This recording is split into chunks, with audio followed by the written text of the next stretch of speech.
Hello साथियों, मैं अनूप सिंह ए to Z classes के इस ऑनलाइन प्लेटफॉर्म पर आप सभी का स्वागत करता हूं। थोड़ा डूबूंगा मगर मैं फिर तैर आऊंगा, ऐ जिंदगी तू देख मैं फिर जीत जाऊंगा। हार नहीं मानना है साथियों, जब तक तोड़ेंगे नहीं तब तक छोड़ेंगे नहीं। साथियों, आप लोगों का बहुत बहुत धन्यवाद कि आप सब हम लोगों के साथ जुड़े हुए हैं और लगातार हम लोगों की वीडियो देख रहे हैं, शेयर कर रहे हैं। मैं दिल से आप लोगों के प्रति आभार व्यक्त कर रहा हूं कि दिन प्रतिदिन आप लोग हमारे वीडियो को ज़्यादा से ज़्यादा शेयर कर रहे हैं। साथियों, आपके लिए एक बहुत बड़ी खुशखबरी है कि लगभग 700 सब्सक्राइबर हमारे हो चुके हैं अपने परिवार के, और जैसे ही 1000 सब्सक्राइबर होते हैं वैसे ही हमारी मैथ की कक्षाएं और हिंदी की कक्षाएं 2 और कक्षाएं चलने लगेंगी। साथियों, आइए शुरू करते हैं बिना किसी देरी के। कल हम लोगों ने देखा कि भूगोल का जनक सौरमंडल के बारे में पढ़ा, हम लोगों ने सूर्य के बारे में बेसिक इंफॉर्मेशन लिया। आज हम लोग अध्ययन करेंगे सौरमंडल के ग्रहों के बारे में। तो आइए शुरू करते हैं और देखते हैं कि सौरमंडल में कितने ग्रह पाए जाते हैं, इनकी स्थिति क्या होती है और इनके गति का नियम कौन दिया था। देखिएगा, सौरमंडल में ये 8 ग्रह पाए जाते हैं। 8 ग्रह कौन कौन से होते हैं?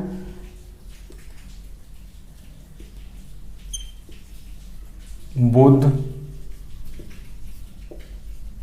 शुक्र,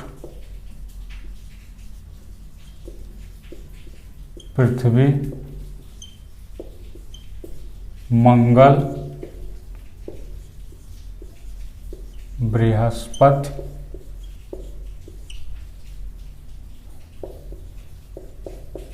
शनि, अरुण और वरुण। ये तो 8 ग्रह पाए जाते हैं। और इसके ग्रहों के गति का नियम कौन दिया था? ग्रहों के गति का नियम केपलर ने दिया था। केपलर ने ग्रहों के 3 नियम बताए हैं। कौन कौन से 3 नियम बताए हैं? देखिएगा, 1609 ईस्वी में इन्होंने 2 नियम बताए।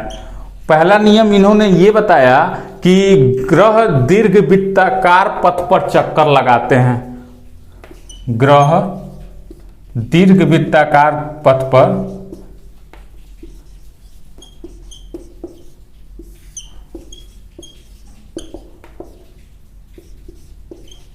चक्कर लगाते हैं।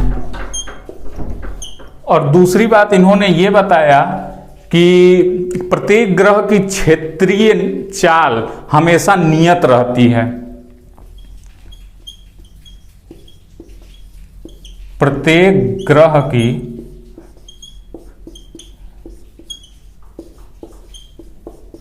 क्षेत्रीय चाल नियत रहती है।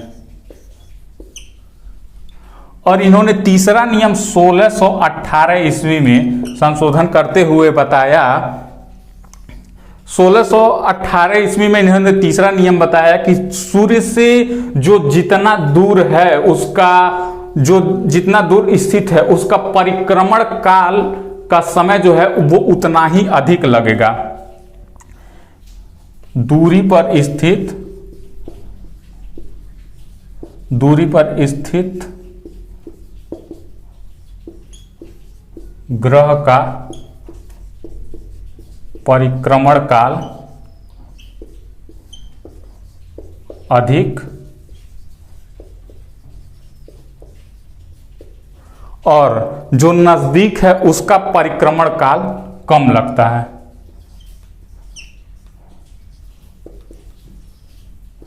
नजदीक का परिक्रमण काल कम समय लगता है। यह तो हुआ ग्रहों के गति का नियम, केपलर ने दिया था।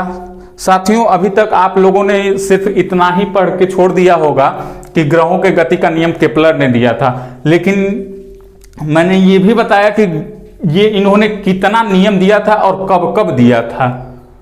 साथियों, अब हम जानेंगे कि दूरी के आधार पर ग्रहों की स्थिति क्या है। ये मान लीजिए सूर्य है। अब सूर्य से दूरी के आधार पर ग्रहों की स्थिति क्या है?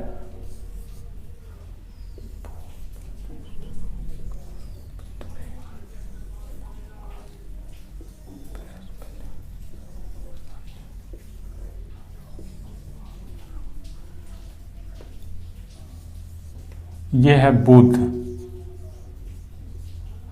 शुक्र, पृथ्वी, मंगल, बृहस्पति,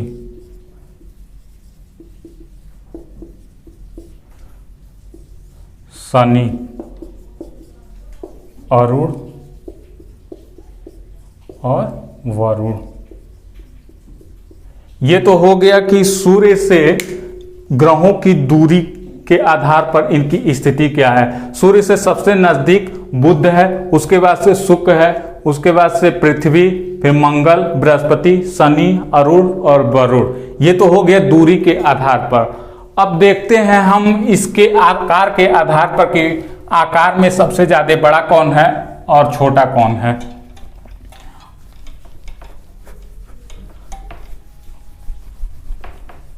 हम बड़े से छोटे के क्रम में देखेंगे कि ग्रहों का आकार कौन सबसे बड़ा ग्रह है और कौन सबसे छोटा ग्रह है। देखिएगा, बृहस्पति, बृहस्पति सबसे बड़ा ग्रह है ग्रहों में। फिर उसके बाद से है शनि, फिर अरुण, फिर वरुण। बृहस्पति, शनि, अरुण, वरुण, इसके बाद पृथ्वी, फिर शुक्र, पृथ्वी, शुक्र, मंगल, उसके बाद बुध। ये तो हो गया कि आकार के आधार पर कौन सबसे ज्यादा बड़ा है और कौन सबसे ज्यादा छोटा है। सबसे बड़ा ग्रह बृहस्पति और सबसे छोटा ग्रह बुध। साथियों, 8 ग्रहों में 4 ग्रह को आंतरिक ग्रह और 4 ग्रह को बाह्य ग्रह कहा जाता है। आंतरिक ग्रह कौन कौन सा होते हैं तो देखिएगा, बुध, शुक्र, पृथ्वी, मंगल। ये तो हो गया आंतरिक ग्रह। इनके बाद एक एस्टेरॉयड बेल्ट पाई जाती है। एस्टेरॉयड बेल्ट मतलब क्षुद्र ग्रहों का ये बेल्ट होता है। फिर उसके बाद से ये बाह्य ग्रह की संज्ञा दी जाती है इनको। इसमें कौन कौन से आते हैं? बृहस्पति, शनि, अरुण और वरुण। ये बाह्य ग्रह की संज्ञा दी जाती है इनको। आइए अब एक एक ग्रहों के बारे में चर्चा करते हैं कि इनके ग्रहों के बारे में खास बात क्या है। साथियों, अब हम एक एक ग्रह के बारे में चर्चा कर लेते हैं। सबसे पहले आता है बुध। बुध की क्या खासियत है कि यह सूर्य के सबसे नजदीक है, सबसे नजदीक।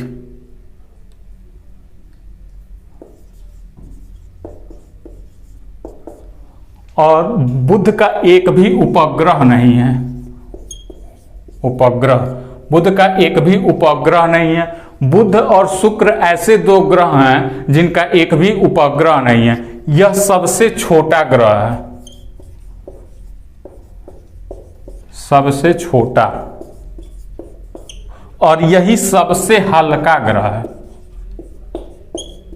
सबसे हल्का ग्रह।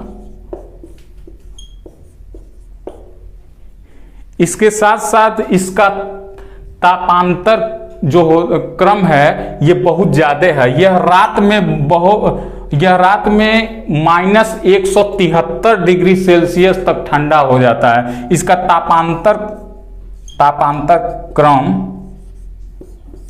तापांतर है 600 डिग्री सेल्सियस। यह रात में -173 डिग्री पहुंच जाता है और दिन में 427 डिग्री तक लगभग ये पहुंच जाता है। ऐसे इसका तापांतर क्रम 600 डिग्री सेल्सियस तक है। आइए अब दूसरा ग्रह देखते हैं, शुक्र। यह दूरी के हिसाब से सूर्य से दूसरे नंबर पे आता है। पहले सूर्य होता है, फिर बुध होता है, फिर शुक्र होता है। यह सबसे चमकीला ग्रह है, सबसे चमकीला। इसको सबसे चमकीला ग्रह कहा जाता है। यह सबसे गर्म ग्रह है, सबसे गर्म ग्रह। इसी को सांझ का तारा, सांझ का तारा या भोर का तारा भी कहते हैं। भोर का तारा भी कहते हैं इसको। देखिएगा, इसको पृथ्वी की जुड़वा बहन इसको कहा जाता है। सबसे चमकीला ग्रह है, सबसे गर्म ग्रह है, सांझ का तारा, भोर का तारा, पृथ्वी की जुड़वा बहन। और इसके साथ साथ यह दक्षिणावर्त में गति करता है, यानी सारे ग्रह, यह और एक अरुण, यह दक्षिणावर्त में चक्कर लगाते हैं, जबकि सारे ग्रह बायावर्त में अपना चक्कर लगाते हैं। इसकी खास विशेषता है कि यह दक्षिणावर्त है, दक्षिणावर्त में चक्कर लगाता है।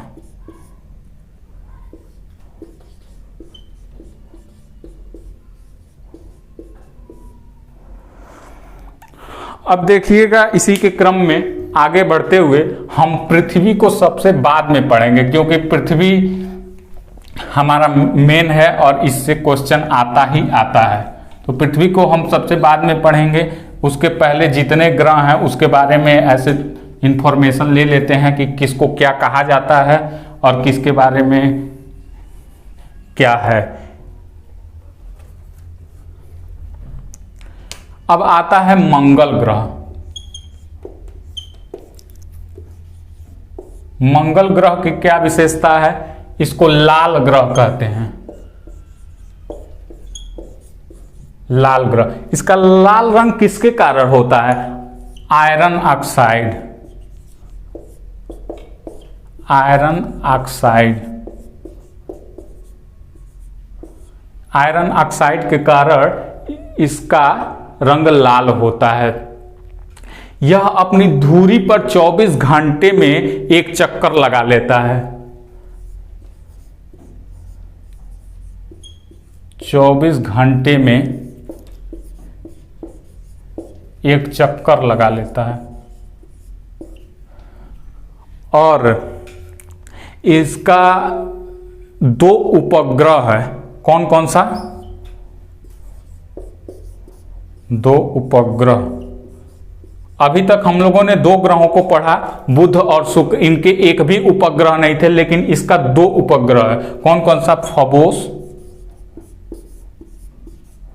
और डीमोस। इसके साथ साथ देखिएगा, इस पे सौरमंडल का सबसे बड़ा ज्वालामुखी पाया जाता है।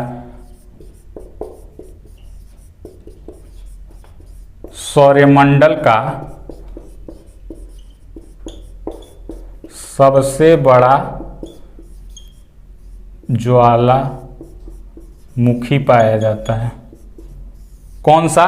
ओलिपस मेसी उसका नाम है, ओलिपस, ओलिपस मेसी। इसके साथ साथ देखिएगा, इस पे सौरमंडल का सबसे बड़ा पर्वत पाया जाता है। सौरमंडल का सबसे बड़ा पर्वत, सबसे बड़ा पर्वत कौन सा? उसका क्या नाम है? ओलंपिया, निक्स ओलंपिया।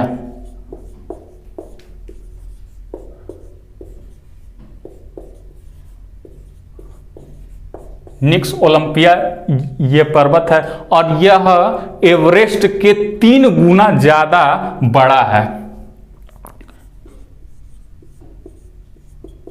एवरेस्ट के 3 गुना ज्यादा यह बड़ा है। साथियों, अभी तक हम लोगों ने 3 ग्रहों को पढ़ा, बुध, शुक्र और मंगल। पृथ्वी को हम लोग सबसे बाद में देखेंगे। और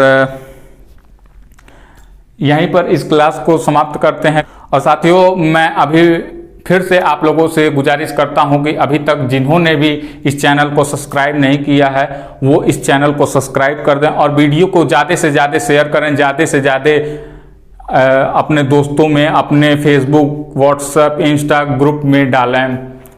और इसके डिस्क्रिप्शन बॉक्स में अभी ये इसका पहला पार्ट जिन्होंने नहीं देखा है, डिस्क्रिप्शन बॉक्स में या फिर प्लेलिस्ट इसकी बनी हुई है, वहां से जा करके पहला वीडियो इसका देख सकते हैं।